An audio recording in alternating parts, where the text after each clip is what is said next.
안녕하세요. 법학박사 법무사 전문의원 김철증입니다.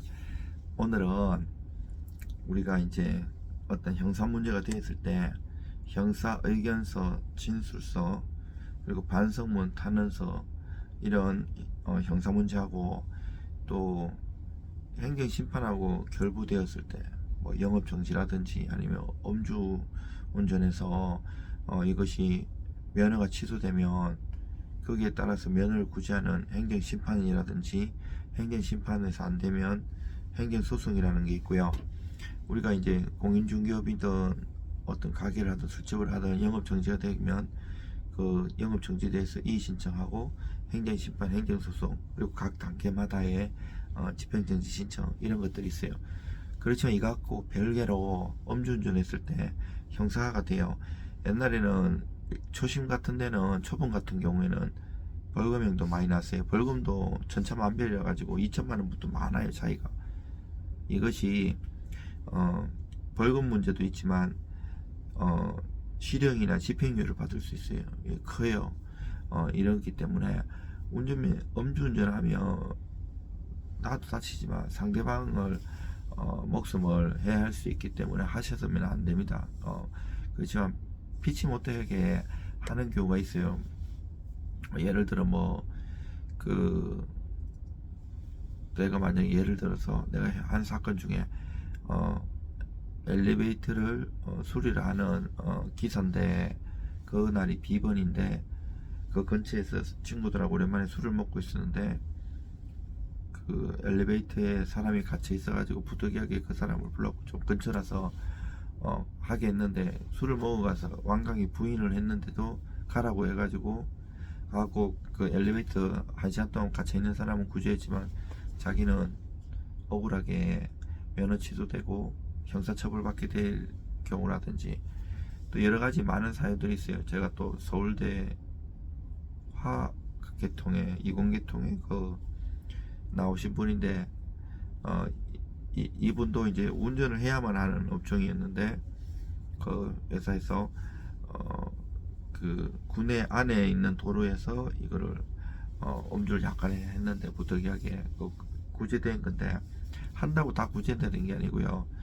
정말 그 행정심판 단계에서는 꼭 법을 갖고 싸우는 건 아니 법도 들이지만 그 좀 선처를 바라. 왜냐하면 행정심판 그 상대 그 처분한 그쪽에 공무원이 답변서도 보내고 올라게 그거를 우리가 신청서 만약 음주구제 행정심판위원회가 중앙 저기 세종시에 있거든요.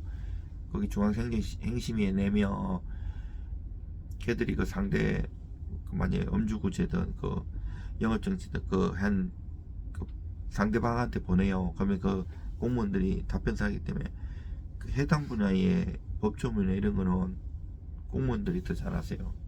그래서 그 법조문 갖고 싸우면 해줄 것도 안 해줘요. 그래서 좀 선처를 구하는 거, 몸 아픈 거, 가정적으로 어려운 거, 부양가족, 내가 그동안 열심히 살았고 봉사하고 이런 것들을 구구절절하게 하는 게 좋고요. 또 이것보다는 형사가 문제가 돼가지고 이게 빨리 진행이 돼요.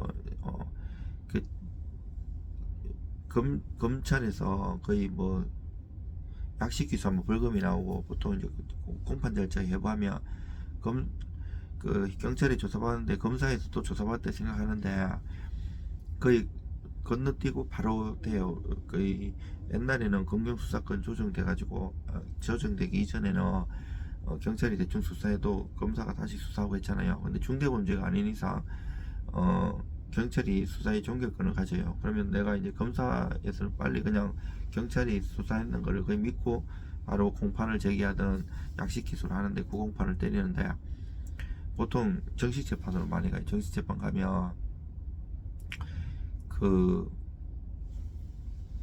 공소장도 그 법원에서 피고인한테 보내주고 그 법원 형사 의견서라고 나와요. 칸맥 꾸는 거. 칸맥 꾸는 거 그것도 대충 손으로 쓰면 안 되고요. 그것보다는 법무사나 변호사가 잘 의견서 진술서 형식으로 이것을 다투면 다투는 거에 대해서 쭉 쓰고 그 선처를 바라면 선처에 대해서 잘 써야 돼요. 거기 칸막힌 거는 거의 그냥 파악 표면적으로 하려고 동그라미 치고 갈로에 이런 정도 걸랑이요. 가족 누구 되고 이러면 되고 이런데 그것보다는 법리적으로 그 판례 조문 그리고 이 사건의 경과 그 모든 범죄는 죄형 법정주의에 따라고 형사는 죄하고 형벌이 형법이든 특별법이든 법률의 규정이 있어야지 그거 갖고 처벌하거든요.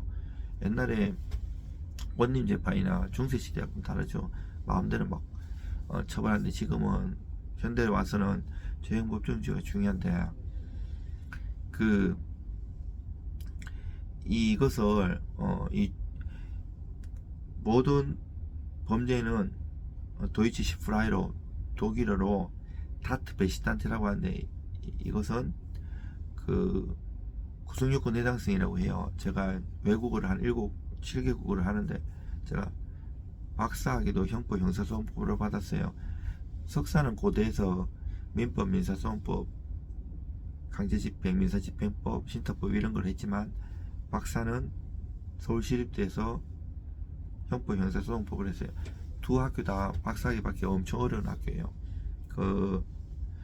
했는데 그 구성요건을 공격하는 고소하는 입장에서는 그 구성요건에 맞게끔 사안을 보sob하는 거고 반대로 내가 의견서나 진술을 제기하는 피고인이라면 그 구성요건을 깨주고 탄핵해 주는 거예요. 나하고는 아니고 나는 예를 들어 형법 347조에 사기죄가 있는데 기망이 있고 착오를 일으켜 가지고 그 결과가 발생하고 손해가 발생했고 인과관계가 있는 이런 게 중요한데 이 기망도 적극적이면 묵시적이면 소극적이면 많이 나눠져요. 근데 만약에 대여금 사기라고 하면 고소하는 입장에서는 이 빌려줄 때 이 상대방 피고소인이 변제 자력이 없고 변제 의사가 없는 것을 주장하면 돼요. 변제 의사 없는 걸 못 보잖아요. 어떻게 추단하는가 하면 변제 능력이 없다는 것.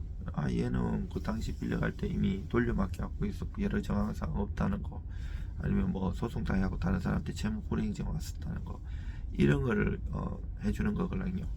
반대로 내가 고소를 당한 입장이라면 나 빌릴 때 능력이 있었다. 능력 있는데 안 주는 거는 사기가 아니에요. 그거는 민사로 해결할 일이거든요. 그리고 내가 음주나 다른 범죄를 걸리면 경찰 조사받기 전에 빨리 저 같은 전문적으로 하는 법무사 사무실이든 변호사든 찾아가야 돼요. 이거를 예를 들어 음주라고 하면 잘 기억이 안 나거든요. 그러면서 경찰대학교에서는 이렇게 진술했다가 검찰이나 법원 가서 딴 진술하면 이 진술에 일관성이 없어가지고 안 믿어주세요. 거짓말 하라는 건 아니고 그 거짓말도 일관적으로 하면 믿어주거든요. 그게 중요해요. 그래서 미리 자기도 준비하면서 법무사 사무실에서 서로 주거니 받거니 하면서 이걸 사안을 육하원칙에 따라서 어떻게 해가지고 이라고 스토리 텔링도 만들고 사실관계를 딱 해가지고 어떻게 경찰이 진술했을 때 내가 물었을 때 어떻게 답하고 이런 걸 잘 정리를 해가야 돼요. 그것도 내고 또 만약에 공소장 나왔을 때 그때에 따라서 또 옛날에 준비한 게 있기 때문에 일관적으로 진술을 준비하고 반성문 타는서도 반성문이라는 거는 우리가 보통 보면 뭐 잘못했어요 뭐 이렇게 쓰는 게 아니에요. 그리고 그 타는서도 수백 통 수천 통 이게 중요한 게 아니고 진솔하게 만약에 친구 입장에서 얘는 버거치 살 사람 이거 신호도 잘 지키고 이렇게 아무 도움도 안 돼요. 이 사건과 관련된 사람이 쓰는 게 제일 좋고요. 근데 그 사람 모르잖아요. 어느 정도 얘기를 해줘야 돼요. 그래서 도움을 많이 드리고요. 이 세 개가 3일체에 대해서 일관적으로 써야지 좋은 결과가 있어요.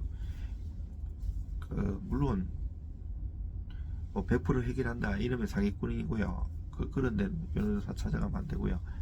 최선을 다해가지고 적은 비용으로 최고의 효과를 내는 게 중요하거든요. 뭐든지 민사든 형사든 최선을 다해가지고 안 되면 한이 안 맞는데 최선을 다 안 해보고 포기하면 나중에 합병으로 많이 돌아가시는 경우도 있어요. 여러분들 힘내시고 건강하십시오.